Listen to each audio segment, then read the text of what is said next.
Fala pessoal, eu sou Paulo Royal e hoje, depois de uma enxurrada de pedidos dos inscritos, eu tô trazendo para vocês a resposta para uma dúvida que atinge muitos entusiastas do mundo do tiro. Afinal de contas, como é que as miras térmicas, também conhecidas como termais, funcionam? E no caso das miras noturnas, com esses acessórios é possível enxergar os alvos atrás de uma cortina de fumaça ou nevoeiro? Melhor ainda, existe alguma forma de não ser encontrado por algum agressor que esteja usando uma dessas miras?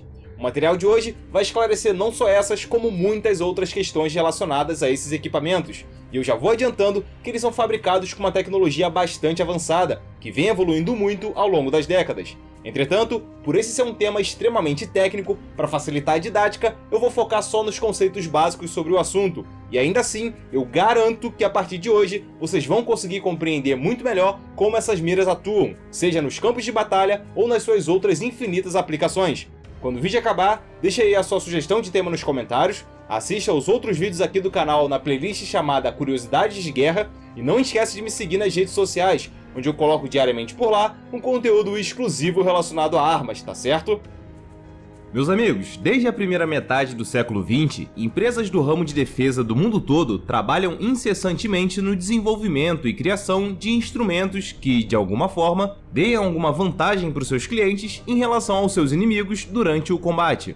Uma dessas linhas de pesquisa envolve melhorar drasticamente a capacidade visual de um atirador sob condições adversas de visibilidade, e é aí que as miras termais noturnas se encaixam nessa tarefa. Já de início, eu vou aproveitar para fazer uma afirmação que vai mudar completamente a sua percepção sobre esses equipamentos. As miras conhecidas como infravermelhas se referem tanto às miras noturnas como às miras térmicas. E ainda digo mais, as miras térmicas também são conhecidas como miras noturnas. Provavelmente isso que eu acabei de falar pode parecer confuso num primeiro momento, e para que as informações sobre essas miras não se misturem e vocês consigam acompanhar o aumento de informações que eu vou trazer, primeiro eu vou explicar como é que funcionam as miras noturnas, que têm um funcionamento mais simples, e depois eu passo para as miras térmicas, que embora tenham um projeto mais complexo, eu vou conseguir explicar de uma forma bem tranquila. Depois que vocês entenderem os dois conceitos, podem voltar aqui nessa afirmação inicial que ela vai passar a fazer total sentido na sua cabeça, ok? Então, vamos lá! Para vocês começarem a entender o funcionamento dessas miras, primeiro é fundamental eu explicar alguns conceitos rápidos para alinhar o raciocínio sobre o assunto. Seguinte, logo de cara vocês precisam saber que tudo no planeta absorve algum tipo de radiação eletromagnética vinda do Sol e ou gera calor por conta própria, que é o caso dos animais de sangue quente ou máquinas em geral. Quanto mais quente é um objeto, mais radiação desse tipo ele emite, e, por consequência, tudo sempre fica com uma temperatura maior que o chamado zero absoluto, que equivale a menos 273 graus Celsius. Outra informação importante é que no universo existem os fótons, que são partículas que compõem a luz e também transportam a energia da radiação eletromagnética, ou seja, também transportam calor. Aqui no planeta, mesmo os ambientes mais escuros ainda podem ter alguma quantidade de fótons. Esses fótons viajam em ondas e elas variam de tamanho, compondo o chamado espectro eletromagnético, indo desde as ondas longas emitidas pelos cabos de alta tensão até as ondas curtas vindas dos raios gama. O olho humano só consegue enxergar os fótons que viajam numa determinada faixa dessas ondas, e essa é a nossa luz visível. O conjunto de ondas que são um pouco mais longas que as existentes na nossa luz visível é chamado de espectro infravermelho, e ele se subdivide em três categorias: o infravermelho próximo, infravermelho médio e o infravermelho térmico. Os dois primeiros se referem à luz refletida sobre a superfície de um objeto vinda de alguma fonte externa, e é com eles que as miras noturnas trabalham. Já o infravermelho térmico se refere à energia que algum objeto emite por conta própria, no caso, calor. As miras térmicas só funcionam usando essa divisão do espectro. Depois dessa introdução, vamos aprofundar mais um pouco para ver o que isso significa na prática. Olha só. A tecnologia usada nas miras noturnas capta o pouco de luz que existe em um determinado ambiente e a intensifica drasticamente, trazendo até o operador uma visão dentro da mira muito mais clara do ambiente onde ele está. Mas atenção, para que isso seja possível, é necessário que haja uma quantidade mínima de iluminação que seja, senão o operador vai continuar não enxergando nada caso ele esteja no escuro total. E entendam como escuro total um lugar que não tenha nem mesmo a iluminação indireta da lua ou de um LED de algum eletrodoméstico, enfim, nada mesmo. É claro que, mesmo numa noite com o céu totalmente nublado, ainda podem existir algumas fontes de luz vindas de alguns lugares. Logo, a chance de um dispositivo desse ficar realmente inoperante é quase zero. Diante disso, que as miras conhecidas como noturnas, na verdade, são classificadas tecnicamente como intensificadores de imagem, porque elas pegam os poucos fótons existentes no ambiente e intensificam a imagem gerada. Então vamos imaginar que um grupo de combate esteja procurando algum alvo específico numa área muito ampla e a iluminação natural não está sendo suficiente. É nessa hora que entram em ação as lanternas e os flares que emitem unicamente luz infravermelha. E aí quem não estiver usando nenhum intensificador de imagem vai continuar não enxergando nada, enquanto quem tem o equipamento vai conseguir enxergar o local com uma claridade muito maior. Tá, mas e internamente? Como é que a transformação de um ambiente escuro num ambiente claro é feita nesses intensificadores de imagem? Vocês vão ver o passo a passo disso agora e eu vou tentar simplificar o máximo possível a complexidade que envolve essa operação, ok? Acompanha comigo. O ambiente com baixa quantidade de fótons é captado pela lente objetiva, que é a lente frontal da mira.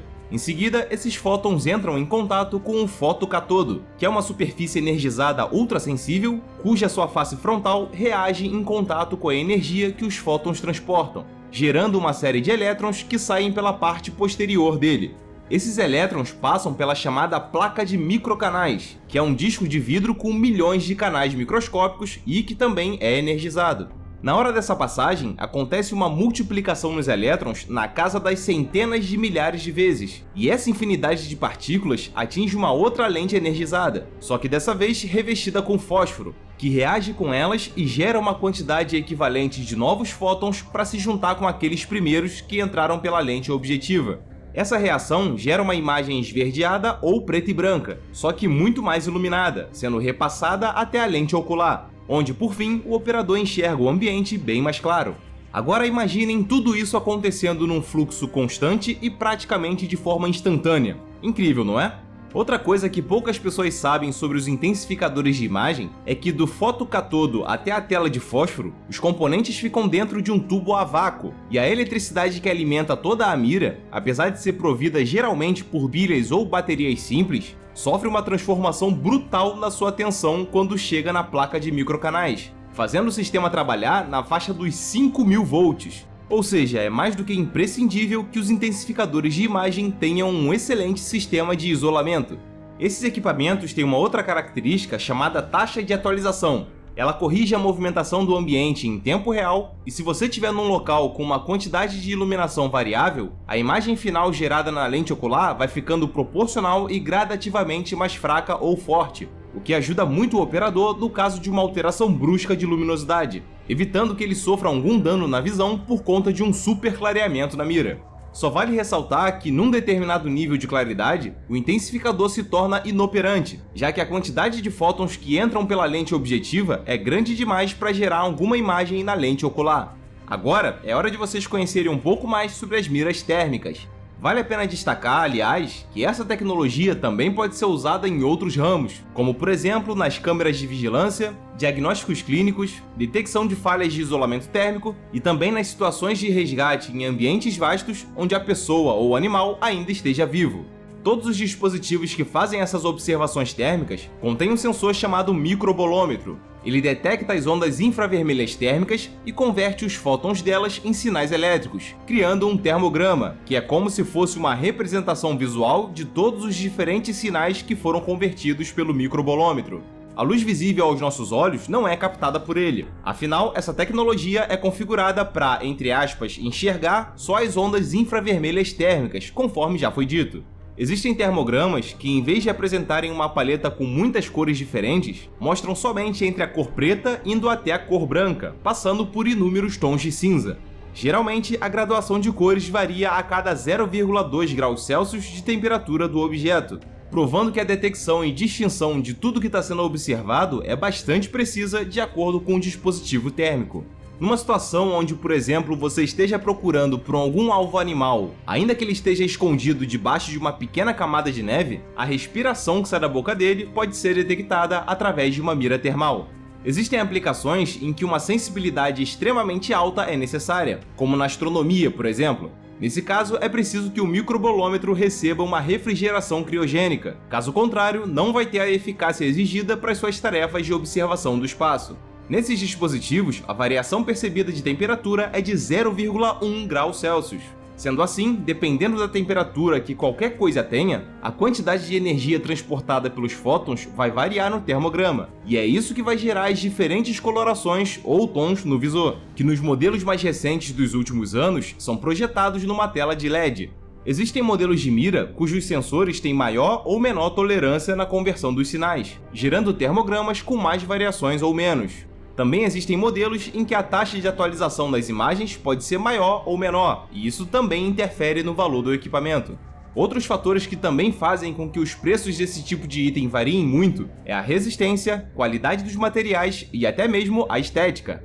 E no caso de uma mira térmica, qual o passo a passo para que a imagem se forme na lente ocular do operador? Vamos dar uma olhada, confere aí. As ondas infravermelhas do ambiente são capturadas pela lente objetiva, que pode ser feita de germânio ou cristais de safira. Esses dois materiais são caros demais, e para buscar reduzir o custo de produção dessa lente, a indústria começou a fazer essa peça usando o chamado vidro de calcogeneto, que é um ótimo substituto e bem menos caro. Essas ondas então são concentradas e enviadas ao microbolômetro, onde o termograma é formado. O sensor transforma essas informações em sinais elétricos e os transmite para uma unidade de processamento, que converte essas informações, as transformando numa imagem. Essa imagem, por fim, é exibida no visor que fica na lente ocular. E assim como acontece com os intensificadores de imagem, esse processo de conversão de dados leva uma microfração de segundo para acontecer. Embora a gente esteja acostumado com a ideia de que essas miras só são úteis em situações de baixa luminosidade, assim como ocorre com os intensificadores de imagem, na verdade não. Essas miras podem ser usadas também sem nenhum problema durante o dia, apresentando os mesmos benefícios. Basta o operador configurar o dispositivo para isso com poucos comandos. As miras térmicas podem ter o seu retículo sem ampliação, com ampliação fixa ou com ampliação variável, e o zoom que faz essa ampliação variar é criado digitalmente. No caso dos intensificadores de imagem, essa ampliação geralmente é feita de forma mecânica mesmo, assim como acontece com as miras telescópicas comuns. Nas miras térmicas, como o zoom é digital, conforme ele vai sendo aumentado, a resolução da imagem vai diminuindo, e esse é outro fator que contribui para a variação de valores desses equipamentos, a qualidade da resolução máxima que ele entrega. Um método que alguns atiradores usam para melhorar essa distorção é mantendo a mira térmica sem zoom, mas adicionando ao trilho da arma uma mira telescópica comum ou um amplificador. Claro que isso torna o seu equipamento final mais caro e pesado, e nem toda mira térmica vem com esse ponto de encaixe específico, mas não deixa de ser uma boa opção para você enxergar alvos mais distantes usando essa tecnologia de detecção de calor dentro do alcance máximo que ela permite, que pode chegar até os 4 km nos modelos de Elite. Outro ponto interessante é que, por serem equipamentos extremamente eletroeletrônicos, o desenho do retículo em muitos exemplares dos dois tipos de mira pode ser alterado numa variedade de formatos, ajudando o atirador em diversas situações de disparo em que seja necessário uma maior precisão nos pontos de acerto, como acontece na caça ou numa situação que envolva reféns. Dependendo do modelo da mira, a duração da carga das baterias pode variar de 3 a 50 horas de uso, antes de precisar fazer a troca ou recarga delas. Os equipamentos mais modernos podem vir com uma série de complementos, como compartimentos para inserção de cartões de memória, sistema de captura de fotos e vídeos, saídas para cabos de vídeo, sistema de Wi-Fi e Bluetooth para transmissão dos dados exibidos pela mira, bússola, altímetro, telêmetro e etc. Isso permite a análise das informações em tempo real em uma estação remota de comando ou o armazenamento desses dados para estudos futuros. E como é de se esperar, quanto mais recursos ela tem, certamente mais caras elas serão. Pessoal, eu vou aproveitar para deixar aqui o mesmo recado que eu disse lá no outro vídeo que eu fiz sobre as miras Red Dot holográficas e prismáticas.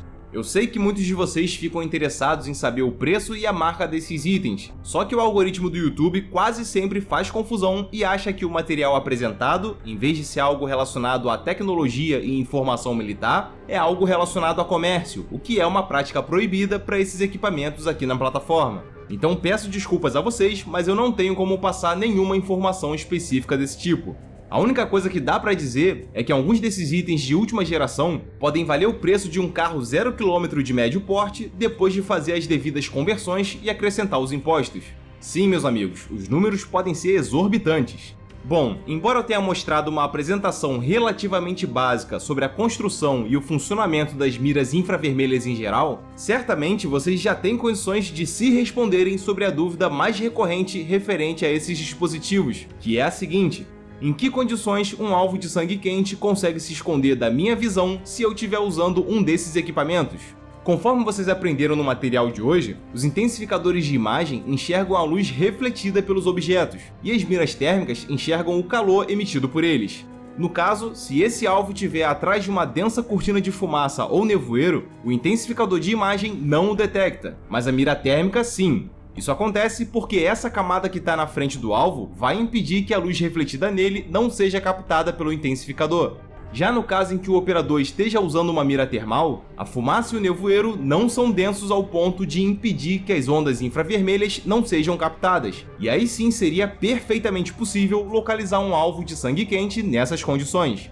Mudando agora para o caso de um alvo muito bem camuflado, ele também pode passar despercebido pelo intensificador de imagem, porque embora o ambiente como um todo fique mais iluminado, não há distinção térmica dos objetos, o que já ocorre com o uso das miras termais, que mesmo num dia de sol ou no escuro absoluto, consegue captar a imagem de um alvo quente camuflado.